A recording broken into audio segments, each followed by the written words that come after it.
Hello दोस्तों, कैसे हो। आज हम पढ़ने जा रहे हैं estimation of serum uric acid, uricase POD method. So uric acid जो कि हमारे सेरम में रहेगा, ठीक है। तो वो क्या होता है कि यूरिकेज इंजाइम की वजह से एलोटोनिन में कन्वर्ट होता है और H2O2 में भी। तो H2O2 क्या होता है कि कंबाइन होता है 4 अमीनो एंटीपायरिन से और फिनोल से भी, जिसकी वजह से वो red pink quinone amino dye produce करता है, जो और H2O भी प्रोड्यूस करता है with the help of the enzyme POD. The intensity of the red pink quinoaminodie is directly proportional to the concentration of uric acid in the serum. And you are going to test in 3 test tube. First one is the blank, standard, and third one is test.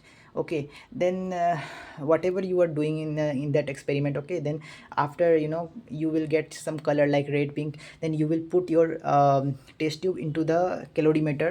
Okay, then you will going to get some reading. Okay, and you have to write somewhere that values, like जितना भी आ रहा है। जैसे मेरा जैसे 0.06 आया था और 0.1 आया था, तो उसको एक जगह नोट करना होता है। एंड देन आप इस फॉर्मूला के हिसाब से ये वैल्यू आपकी आएगी। तो ये जो फॉर्मूला है, absorbance of test by standard into concentration of standard, जो कि है 6 mg/dl। ओके, तो जो ये वैल्यू आई 3.6। अब आपको एक ये पहले से पता रहना चाहिए कि जो रेंज, जो नॉर्मल रेंज होती है, जो मेल और फीमेल में जो डिफ्रेंशिएट रहता है, तो वो 3.5 से 7 mg/dl मेल में होता है और फीमेल में 2.5 से 6 mg/dl होता है। तो मेरा 3.6 आया, तो मेल का ही तो ये नॉर्मल वैल्यू ही था।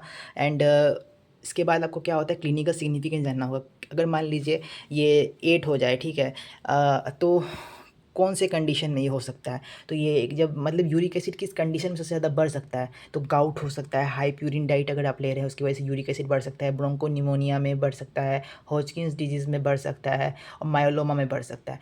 डिक्रीज़ की बात करूँ तो फैनकोनी सिंड्रोम में, SIDH, विल्सन डिजीज़, जेंथेन्यूरिया और ड्रग्स लाइक एलोपिरिनॉल, तो ये सब कंडीशन में बढ़ता और घटता है। So that's all about this topic, estimation of serum uric acid uricase POD method.